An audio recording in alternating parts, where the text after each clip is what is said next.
বন্ধুরা, welcome to my channel টক মিষ্টি ঝাল। আজকে তোমাদের আমি দেখাচ্ছি আমি আজকে কি রান্না করব। তোমরা সবাই কেমন আছো বলো?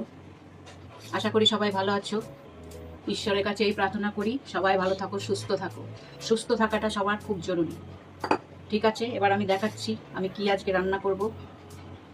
দেখো, আমি উচ্ছে কেটে রেখেছি। আজকে আমি উচ্ছে ভাজা করব। টক মিষ্টি ঝালে একটু তেতো তেতো খাবো আজকে। এই যে উচ্ছে ভাজার পেঁয়াজ, কাঁচা লঙ্কা, আর ডাল করব মুগ মুসুরি ডাল, ধুয়ে আমি রেখে দিয়েছি। আর এটা করব আমি মিষ্টি আলুর ভাজি, যেটাকে বলে লাল আলু, অনেকে অনেক কিছু বলে। লাল আলু, আমরা বলি মিষ্টি আলু, সেটা শুধু ভাজা করব। আর এই যে ভাত করব। আর এটা হলো মুগ মুসুরি ডাল যে রান্না করব, সেটা এটা ফোড়ন দেব।